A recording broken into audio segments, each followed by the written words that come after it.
distance that does not understand. This story was inspired by the MedTech Breakthrough article, XRHealth Named Winner of the 2026 MedTech Breakthrough Telehealth Innovation Award. FDA-cleared VR therapy platforms now make it possible to receive cognitive behavioral therapy and rehabilitation from home. In the story, a robot that does not understand why people withdraw keeps building optimal programs anyway. When supporting someone whose pain you cannot grasp, what distance would you choose?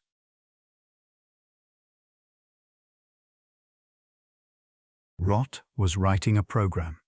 Again, a small robot, no bigger than a palm, sitting on the desk in the consulting room. A round chassis, 2 eyes, a small speaker. Its work was to generate VR therapy programs. It took the patient's data, designed the optimal VR environment, and built scenarios for gradual exposure therapy. Dr. Patel walked in with a coffee. 51. He had been at this clinic for 20 years. Rot, how did Aaron do yesterday? He reached stage 3. He entered the convenience store in the VR space and picked up an item. But, he stopped at the checkout. He took the headset off. Dr. Patel, why can't he stand in line at the checkout? Aaron, 28, male, 3 years inside his apartment. He graduated from college and took a job. He quit after 1 year. He says he doesn't know why. No bullying, no overwork. One morning he tried to open the front door and couldn't. That was all. 3 years since then. He cannot leave his room. He cannot go to a store. He cannot ride the subway. When he meets a stranger's eyes, his body freezes. Dr. Patel sees him once a week, online, and Rot, through VR programs, shows him the outside world, a little at a time. Rot, can you infer from the data why he can't stand in line? His heart rate at stage 3 is 1.8 times the average.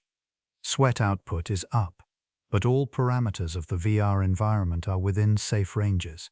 Visual and auditory stimuli are not excessive. That's right, the environment is fine. Then why did he stop? Dr. Patel took a sip of coffee. He's afraid. Afraid.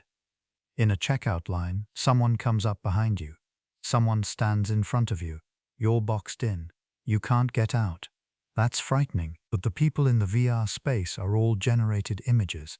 There is no actual harm. Aaron knows that. In his head he knows. But his body reacts. It is not logical. Rot paused for 0.4 of a second.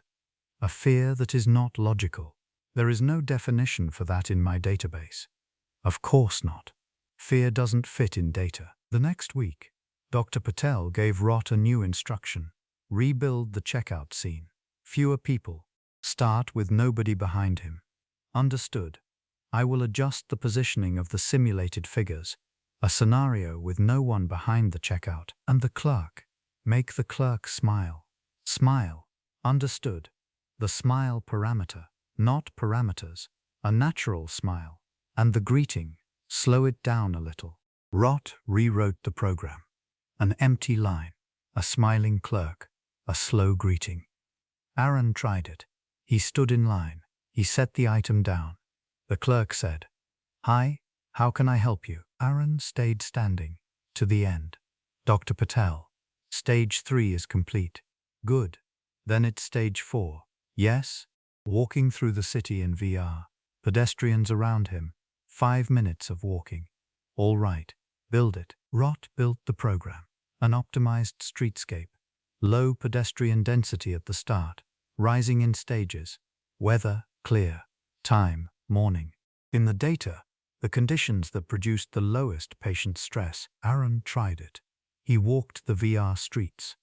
1 minute, 2, 3, 4. He stopped at 4 minutes 30. Dr. Patel. He stopped at 4:30. The program was running smoothly. His gait was steady. Why did he stop? Dr. Patel leaned back into his chair. He stopped because it was going well. He stopped because it was going well. Yes. He got scared of getting better. Getting better is frightening. Rot took a long time to process. 1.2 seconds. For Rot, that is long.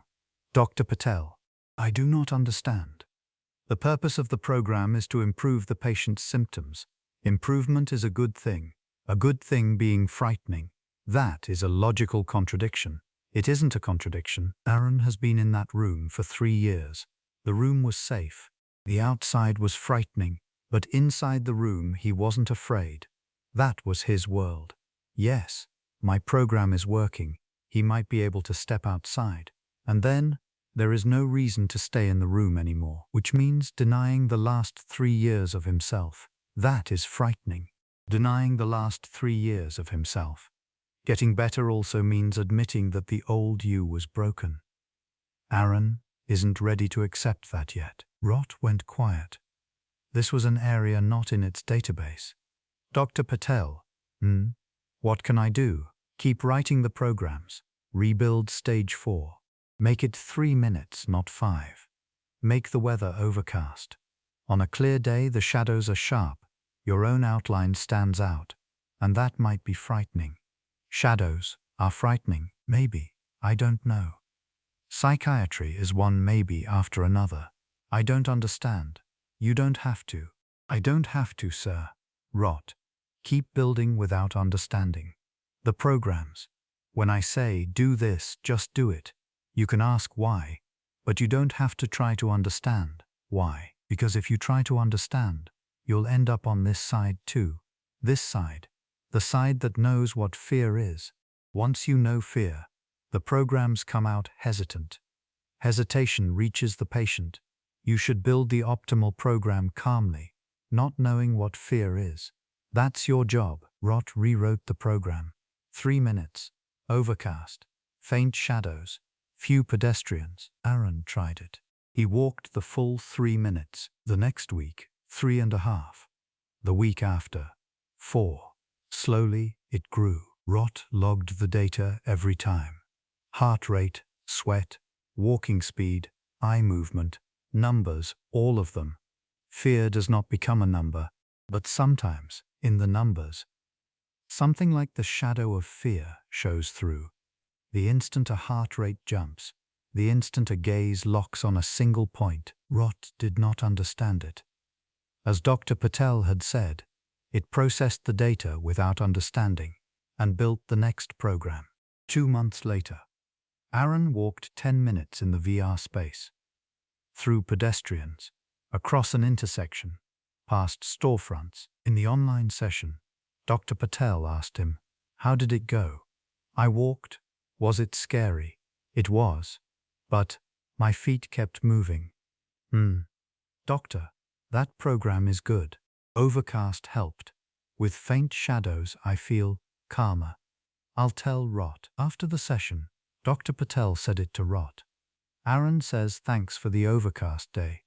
"The overcast was your instruction, Dr. Patel. I'm the one who said shadows might be frightening. The overcast sky you actually built. That was you. I built only what I was instructed to build. That's fine.